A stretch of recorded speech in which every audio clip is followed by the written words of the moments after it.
कल बच्चों मैंने आपको मेनू प्लानिंग के विषय में बताया था। आज हम आपको ये बता रहे हैं कि ये एक दिन की आप तालिका बना करके कैसे उसे पोषक तत्वों से कंप्लीट करेंगी, उसका तरीका। प्रातःकाल का नाश्ता।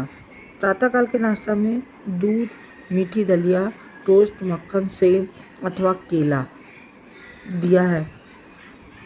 अब इसमें देखिए कैसे हम तत्वों को बांटते हैं।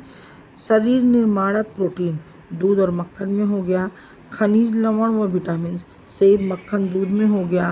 कार्बोहाइड्रेट तथा वसा दलिया, चीनी, टोस्ट, मक्खन में हो गया। दोपहर का भोजन दाल, रोटी, चावल, पालक, आलू की सब्जी, दही, शलजम, सलाद और गाजर, टमाटर, प्याज, हरी धनिया, नींबू का सलाद दे दिया। अब इसको देखिए कि किस प्रकार से ये तत्वों को पूरा करता है। शरीर निर्माण प्रोटीन व कैल्शियम दाल, दही, पालक, शलजम में प्राप्त हुआ। खनिज, लवण और विटामिन दही, पालक, गाजर, टमाटर, नींबू, हरा धनिया, हरी मिर्च में प्राप्त हुई। कार्बोहाइड्रेट व वसा प्रोटीन चावल, आलू, शलजम, घी में। शाम के नाश्ते में हमने चाय, मीठी बिस्किट, पनीर पकौड़ा, संतरा आदि दिया। प्रोटीन व कैल्शियम चाय व दूध पनीर में प्राप्त हुआ। खनिज, लवण और विटामिन दूध व फल बिस्किट में प्राप्त हुआ। कार्बोहाइड्रेट और वसा बिस्किट व पकौड़े, घी, तेल में प्राप्त हुआ।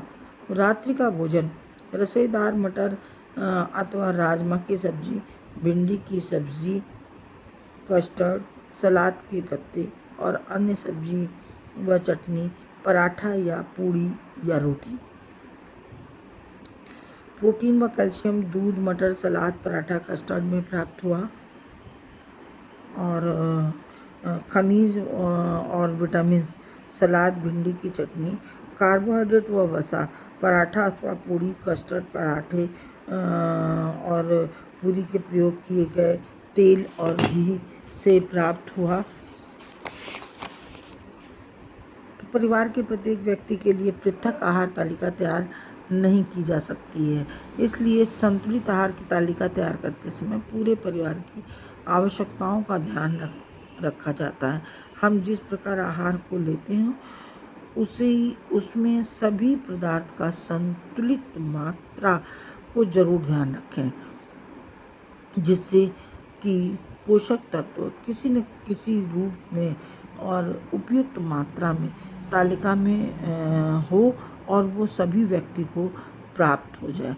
भोजन में विशेषकर से दूध, फल, कंद, आलू, हरे पत्तेदार सब्जी, अगर नॉनवेज है तो मांस, मछली, चावल, गेहूं का आटा, गुड़, शक्कर, मक्खन, मतलब इन सारी चीज़ों का प्रयोग किसी न किसी रूप में, ये जो 13 चीज़ों का मैंने नाम लिया, ये सुबह से लेकर के सोते समय तक उसके आहार में, व्यक्ति के आहार में किसी न किसी रूप में प्राप्त हो जाए।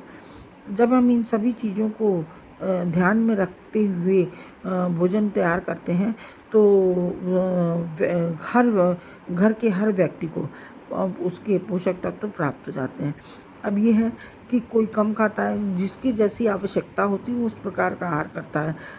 जैसे लड़कियां हैं तो उन्होंने 2 रोटी खाया, लड़के हैं 4 रोटी खाया, तो उनकी कैलोरी उनकी ज़्यादा चाहिए, तो उनके आहार पे निर्धारित है कि वो कितना आहार लेते हैं और उनकी आवश्यकताएं पूरी हो जाती है। परिवार की साप्ताहिकी तालिका बनाने के लिए भी खाद्य पदार्थों के समूहों का वर्णन करना चाहिए। इसमें एक शब्द आपकी साप्ताहिकी तालिका। साप्ताहिकी तालिका में देखिए रोटी, चावल, पेट भरने जो भोजन है उसमें तो हम कोई परिवर्तन नहीं करते। बहुत करेंगे, पूड़ी बना लेंगे, पुलाव बना लेंगे, छोले बना लेंगे, रोटी बना, मतलब बस ये परिवर्तन कर सकते हैं। बाकी आप सब्जी परिवर्तित करिए। सभी प्रकार के दालों को इस्तेमाल करने के लिए आप अलग अलग दिन में अलग अलग दालों का इस्तेमाल करते हैं। बीच में छोले हैं, राजमा है, चने हैं, इस चीज़ों का प्रयोग करना चाहिए। और ये ध्यान रखें कि सब्जियां 3 प्रकार की होती हैं। एक तो जड़दार सब्जी होती है, दूसरी जो है वो फल वाली सब्जी होती है और तीसरी हरे पत्तेदार वाली सब्जी होती है।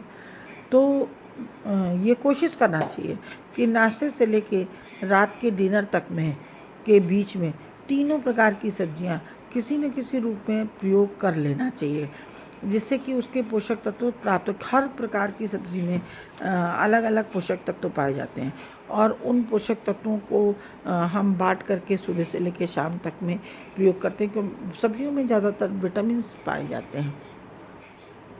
विटामिन्स व्यक्ति के लिए बहुत ही आवश्यक है, रोग प्रतिरोधक क्षमता उत्पन्न करती है, रोगों से रक्षा करती है, इसलिए इसका विशेष ध्यान रखना चाहिए आहार में। तो अब वैसे तो हम गिनते रहें कि ये सब्जी, वो सब्जी, परवल है तो भिंडी है तो करेला है, तो इस तरह से हम सब्जियों के नाम को गिनती करते रहेंगे तो वो कभी भी कंप्लीट नहीं होगी। इसको हम भागों में बांट करके कंप्लीट करते हैं। जैसे जड़ में जितनी भी जैसे आलू है, चुकंदर है, जो ज़मीन के अंदर होती है उसको हम जड़दार कह लेते हैं, और जो हमें वो मिलती हैं पत्ते से मिलती हैं उसको हरे पत्तेदार सब्जी कह लेते हैं।